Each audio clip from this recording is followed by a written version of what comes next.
classified as rehabilitative programs. But they don't have the staff and the resources in order to provide these kids with the resources that they need in order to rehabilitate back into society.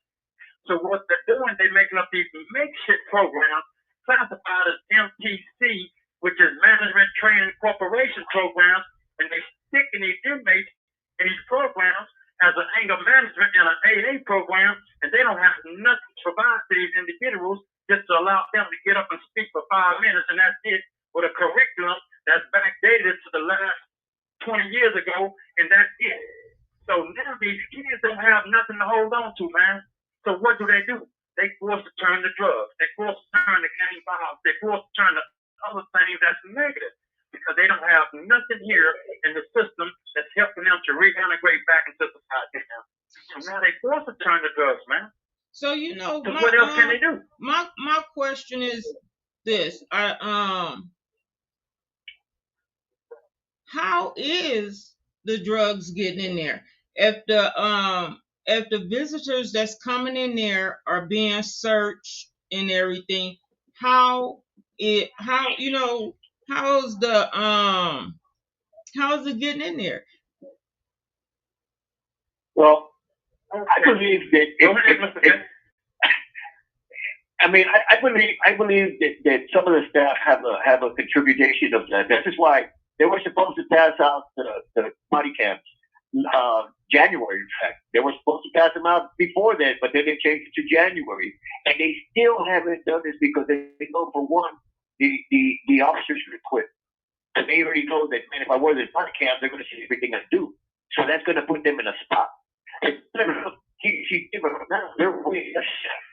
According to the I believe it was the Sunset Committee, they had an open session on YouTube, I believe it was, and they were talking about there's 6,000 jobs opening right now, and they recommended CDC close some units so they can staff them, and if they did staff them, they can have an officer. They should have an officer be back for around each dorm, each pod, each whatever, do their job, but they don't do this.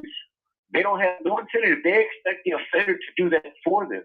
You see what I'm saying? So what happens is, I believe there would be some contribution because there's a lot of people that are pretty articulate in how they do things, maybe how they smuggle stuff or whatever. But I believe that the most, because everything's on paper now, and it's hard for us to get it because we can't get no paper no more.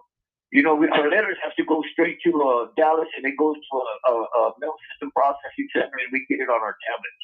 The only mail we get actually is either from a bona fide approved Bible class or Bible study place or your lawyer. So taking that into consideration, you try to boil it down to what is the most obvious or the most successful way to be bringing it in. You see, I've seen people coming in every day, and all of a sudden, boom, it pops up. So, I mean, and that's my opinion. Do I have proof? No, and I'm not going to say I do because I don't. But do I believe this? Yes, I do. That's my opinion, and because I know that they got so many cameras in the visitation that if they do catch somebody, they may catch maybe one or two doing something. You see what I'm saying? But 9 times out of 10, I believe it's the officers bringing it in. That's my opinion. And fentanyl is such a potent drug. From what I understand of it, you can just smell it or touch it, and you go down. And that I wouldn't understand how a visitor will be bringing fentanyl in, or even heroin.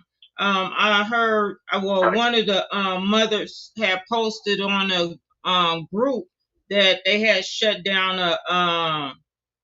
a unit because someone had heroin in there. Right. It's like that, but a lot of people can go like McConnell Unit has a family and friends website on Facebook, right? And right there, a lot of family and friends of the prisoners on Facebook actually talk.